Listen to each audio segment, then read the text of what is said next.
as we as a government, we as a people try to protect ourselves from random terrorist acts, and at the same time we fight for that which makes this country great, which is our privacy and our individual liberties.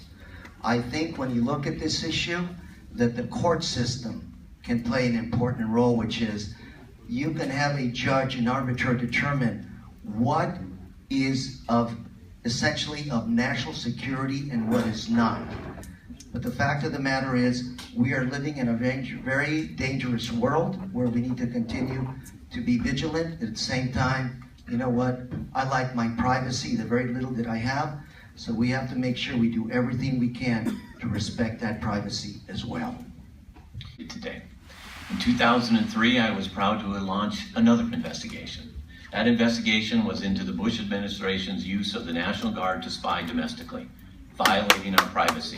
I like to say, I gave a copy to my son, that I actually was in the Rolling Stone magazine as a result of that. Quite proud, I'll have you know.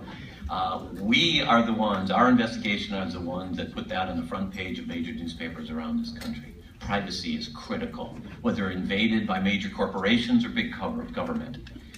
But I didn't just touch the issue in 2003. I'm at the law school at UCI now, and we're about to launch the nation's first robust cybersecurity research institute. And under the leadership of Dean Erwin Chemerinsky, we're putting together a board that consists of some of the most ferocious advocates for privacy and some of the most ferocious advocates for security. Because the challenge for us is to find the right balance of those two. We need to be secure, and we need to have confidence in our privacy. It's a very complicated challenge, but we're tackling it through the UCI Law School. First in the nation. I've been living with this issue for a long time. My dad, after 1975, after South Vietnam lost, was put under house arrest, and he lost his rights as a citizen for working with the Americans. That's why we came to this country.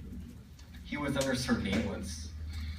I am not going to stand for any government illegally surveilling citizens.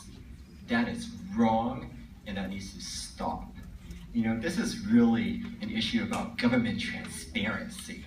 You know, we need government to be transparent, and that's where we need to go. You know, I understand that our government has needs to have national security, top secret, diplomatic secrets. That's understandable. But spying on American citizens is not okay. We need to strengthen security. You know, those security breaches where our credit card information gets out there, those need to be strengthened, not spying on US citizens. We always need to make sure our freedoms are secure and our Bill of Rights is intact. First and foremost, that's the very bedrock of our nation and what the government promises all of its residents. And that's what you can get from me, a constant advocate on those counts. No government is perfect, but we strive to be. And the government did approve policies in the wake of 9/11 that do need to be reformed. We must make sure that privacy, which is a constitutional right, is always upheld. And we can do that while also making sure our national security is intact.